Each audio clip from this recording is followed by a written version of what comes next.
আইন উপদেষ্টা আসিফ নজরুলের ফেসবুক পোস্ট ঘিরে তৈরি হয়েছে তুমুল বিতর্ক।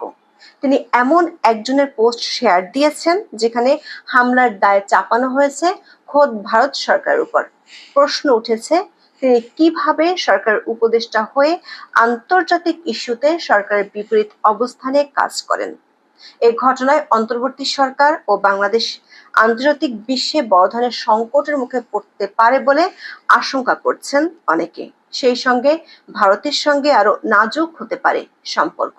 কাশ্মীরের পেহেলগাঁওয়ে 22শে এপ্রিল পর্যটকদের উপর হামলা চালায় একদল বন্দুকধারী। এ সময় বেছে বেছে পুরুষদের গুলি করে হত্যা করা হয়।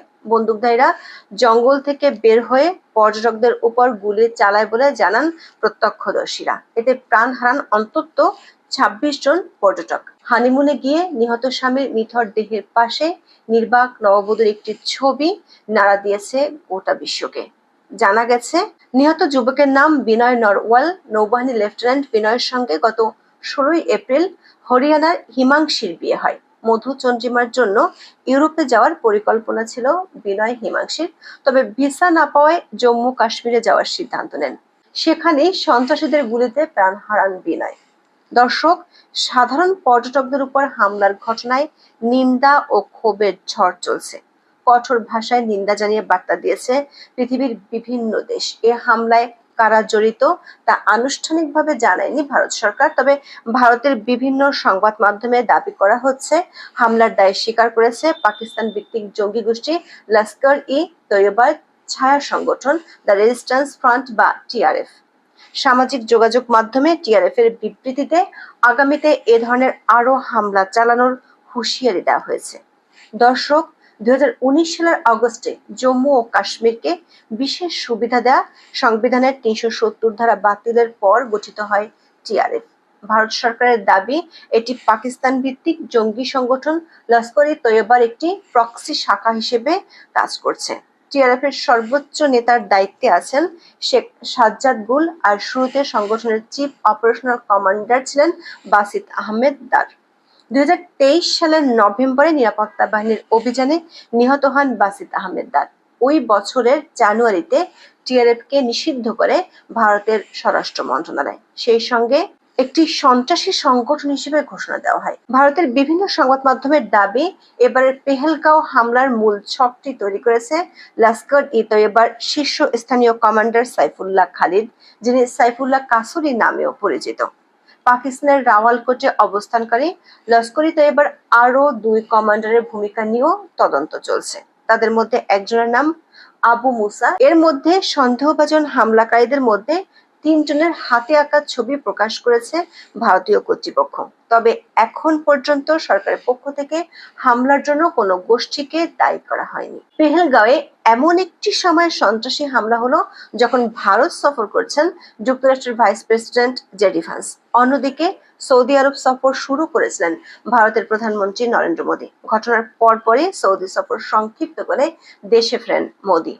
23 এপ্রিল সন্ধ্যায় কেন্দ্রীয় মন্ত্রিসভা নিরাপত্তা সংক্রান্ত কমিটির জরুরি বৈঠক করেছেন তিনি। এর অন্যতম সদস্য অর্থমন্ত্রী নির্মলা সীতারমণও আমেরিকা পেরু সফর কাটছাট করে ভারতে ফিরেছেন।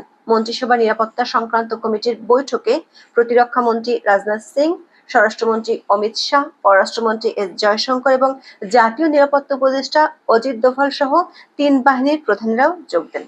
সবশেষ যেটি জানা গেছে, পেহেলগাঁওতে হামলার সাথে জড়িত সন্দেহভাজন 3 জনের স্কেচ এবং 4 জনের ছবি প্রকাশ করা হয়েছে। খোদ কাশ্মীরের মুসলিম পত্রিকাগুলো তাদের পুরো পত্রিকা কালো কালি দিয়ে ছেপেছে। দর্শক, পেহেলগাঁও হামলার বিরুদ্ধে বিশ্বব্যাপী চলছে নিন্দার ঝড়। কড়া বার্তা দিয়ে ভারতের পাশে দাঁড়ানোর ঘোষণা দিয়েছেন মোদীর ঘনিষ্ঠ মিত্র যুক্তরাষ্ট্রের president Donald Trump. Truth social অ্যাকাউন্টের এক বার্তায় ট্রাম্প বলেন, কাশ্মীর থেকে পাওয়া খবরটি গভীর উদ্বেগজনক। সন্ত্রাসবাদের বিরুদ্ধে আমেরিকা ভারতের সঙ্গে দৃঢ়ভাবে অবস্থান করছে। আমরা নিহতদের আত্মার শান্তি এবং আহতদের আরোগ্য কামনা করছি। প্রধানমন্ত্রী মোদী এবং ভারতের জনগণের প্রতি আমাদের পূর্ণ সমর্থন এবং গভীর সহানুভূতি রয়েছে। আমাদের হৃদয় আপনাদের সঙ্গে আছে। ভারত সফররত আমেরিকান ভাইস প্রেসিডেন্ট জেডি ভান্সও ভয়াবহ সন্ত্রাসী হামলার নিন্দা জানিয়েছেন। রুশ প্রেসিডেন্ট পুতিনও কঠোর বার্তা দিয়েছেন। এই নৃশংস অপরাধকে সমর্থন করা যায় না উল্লেখ করে তিনি সন্ত্রাসবাদের বিরুদ্ধে লড়াইয়ে ভারতের সঙ্গে ঘনিষ্ঠতা আরো বাড়ানোর প্রতিশ্রুতি দেন। চীন সহ ইউরোপের বিভিন্ন দেশও হামলার নিন্দা জানিয়েছে। এমনকি ভারতের বিভিন্ন সংবাদ মাধ্যমে অভিযোগের তীরের মুখেও সতর্ক বিবৃতি দিয়েছে পাকিস্তান। দেশটির পররাষ্ট্র মন্ত্রণালয়ের বিবৃতিতে বলা হয়, ভারতের অবৈধভাবে অধিকৃত জম্মু ও কাশ্মীরের অনন্তনাগ জেলায় হামলায় পর্যটকদের মৃত্যুতে আমরা গভীরভাবে শোকাহত। আমরা নিহতদের পরিবারের প্রতি সমবেদনা জানাই এবং আহতদের দ্রুত আরোগ্য কামনা করি। অন্যদিকে পাকিস্তানের প্রতিরক্ষা মন্ত্রী খাজা আসিফ বলেন, এই হামলার সঙ্গে পাকিস্তানের কোনো সম্পর্ক নেই, এগুলো সবই ভারতের অভ্যন্তরীণ বিদ্রোহ।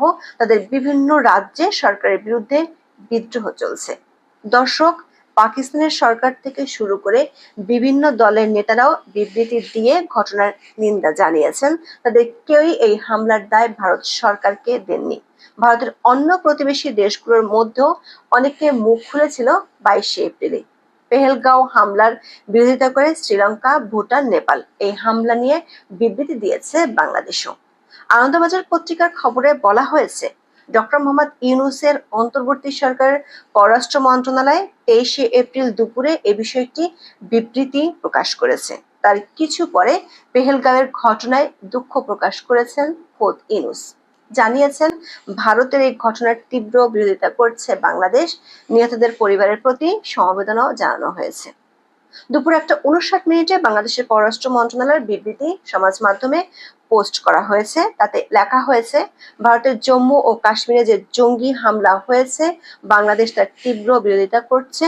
নিষ্পাপ মানুষের প্রাণ গিয়েছে, নিহতদের পরিবারের প্রতি গভীর সমবেদনা জানাচ্ছে বাংলাদেশ সরকার। এই অর্থহীন হিংসায় যাদের ক্ষতি হয়েছে তাদেরও আন্তরিক সমবেদনা জানানো হচ্ছে।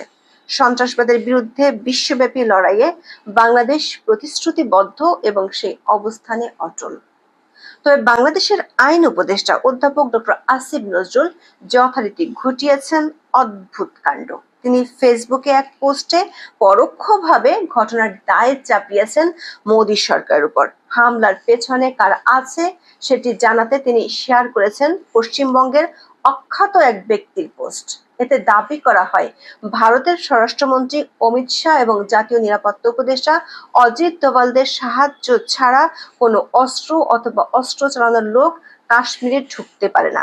জঙ্গি হামলার ছক ভারতের প্রধানমন্ত্রী নরেন্দ্র মোদীর তত্ত্বাবধানে হচ্ছে বলেও দাবি করা হয় ওই পোস্টে। এই পোস্টদাতা সায়ক ঘোষ চৌধুরীর বক্তব্য প্রচার করার দায়িত্ব কেন বাংলাদেশের আইন উপদেষ্টা নিজের কাঁধে তুলে নিলেন সেটি আমাদের কাছে পরিষ্কার নাই। সায়ক চৌধুরীর ফেসবুক প্রোফাইল ঘেঁটে তার সম্পর্কে বিস্তারিত তেমন কোনো তথ্য আমরা পাইনি। নিজের বায়োতে পরিচয় হিসেবে লিখেছেন প্রযুক্তিবিদ, স্টক বিশ্লেষক, কবি, প্রাবন্ধিক, রাজনৈতিক ভাষ্যকার, ক্রীড়া উৎসাহী ও চলচ্চিত্র সমালোচক। এর আগের বিভিন্ন পোস্ট বিশ্লেষণ করলে তিনি একজন কংগ্রেস সমর্থক বলে ধারণা করা যায়। প্রশ্ন হচ্ছে, এমন একটি স্পর্শকাতর ইস্যুতে কোনো ধরনের তদন্তর আগে আরেকটি দেশের সরকারের প্রভাবশালী সদস্য হিসেবে আসিফ নজরুল কেন একজন অখ্যাত ব্যক্তির পোস্ট শেয়ার করলেন, অথচ তিনি এই পোস্ট শেয়ার করার কয়েক ঘন্টার মধ্যে প্রধান উপদেষ্টা পেহেলগাঁও হামলার নিন্দা জানিয়ে ভারতের প্রধানমন্ত্রীকে বার্তা দিয়েছেন। সেই বার্তায় ডক্টর ইউনূস স্পষ্টভাবে এই হামলাকে সন্ত্রাসবাদ হিসেবে অভিহিত করেন। তিনি লিখেছেন, কাশ্মীরের পেহেলগাঁওয়ে জঙ্গি হামলা এবং প্রাণহানির ঘটনায় আমার গভীর সমবেদনা রইল। এই জঘন্য অপরাধের তীব্র বিরোধিতা করছি আমরা। সন্ত্রাসবাদের বিরুদ্ধে বাংলাদেশের অবস্থান বরাবরই দৃঢ়, তা পুনর্ব্যক্ত করলাম। দর্শক, একদিকে আইন উপদেষ্টা পরোক্ষভাবে হামলার দায় চাপাচ্ছেন মোদী সরকারের উপর, অন্যদিকে প্রধান উপদেষ্টা মোদীকে বার্তা পাঠিয়ে সন্ত্রাসবাদের বিরুদ্ধে সরকারের অবস্থান জানাচ্ছেন। এমন অপরিণত আচরণ বাংলাদেশকে ঠেলে দিচ্ছে বিপজ্জনক পথে। সামাজিক যোগাযোগ মাধ্যমে আসিফ নজরুলের পোস্টের তীব্র সমালোচনা করে অনেকেই বলছেন, এর ফলে আন্তর্জাতিক অঙ্গনে তৈরি হতে পারে নতুন চাপ। সেই সঙ্গে ভারতের সঙ্গে সম্পর্ক আরো অবনতি ঘটতে পারে বাংলাদেশের। দর্শক, গত কয়েক মাসে ভারতের সরকার ও সেনাবাহিনীর পক্ষ থেকে বাংলাদেশে উগ্রবাদের বিস্তার ও পাকিস্তানের সঙ্গে ঘনিষ্ঠতা নিয়ে সরাসরি উদ্বেগ জানাতে দেখা গেছে। এর মধ্যে পেহেলগাঁও হামলার 24 ঘন্টা না পেরোতেই আসিফ নজরুলের পোস্ট অন্তর্বর্তী সরকারকে বিব্রতকর অবস্থার মুখে ফেলে দিয়েছে। গত ফেব্রুয়ারিতে নরেন্দ্র মোদীর যুক্তরাষ্ট্র সফরে ট্রাম্পের সঙ্গে বৈঠকের পর যৌথ বিবৃতিতে সন্ত্রাসবাদ প্রতিরোধে একযোগে কাজ করার কথা জানানো হয়েছিল। ওই বিবৃতিতে বলা হয়, দুই নেতা সন্ত্রাসবাদের বিশ্বব্যাপী ভয়াবহতার বিরুদ্ধে লড়াই করা এবং বিশ্বের যে কোনো অংশে সন্ত্রাসীদের নিরাপদ আশ্রয়স্থল নির্মূলের অঙ্গীকার পুনর্ব্যক্ত করেছেন। তারা আল কায়দা, আইসিস, জইশ-ই-মোহাম্মদ এবং লস্কর-ই-তৈবা সহ সন্ত্রাসী গোষ্ঠীগুলোর হুমকির বিরুদ্ধে সহযোগিতা জোরদার করতে প্রতিশ্রুতিবদ্ধ।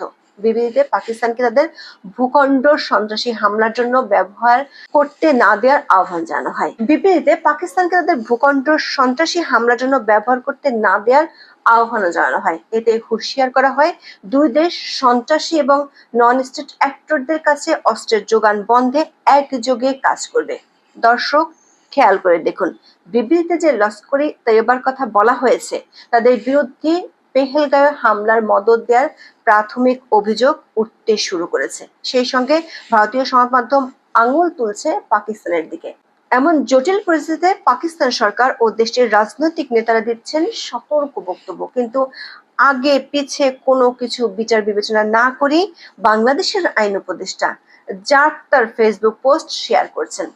কাশ্মীর পরিস্থিতি শেষ পর্যন্ত কত দূর যায় তা নিয়ে শঙ্কিত আন্তর্জাতিক সম্পর্ক বিশেষজ্ঞরা। বিশেষ করে এই ঘটনার পর পরাশক্তিগুলো দাঁড়িয়েছে ভারতের পাশে, চাপ বাড়ছে পাকিস্তানের উপর। এমন অবস্থায় বাংলাদেশের আইন উপদেষ্টার ফেসবুক পোস্ট চাপে ফেলতে পারে অন্তর্বর্তী সরকারকেও। আজ এ পর্যন্ত। সবাই ভালো থাকুন, সুস্থ থাকুন।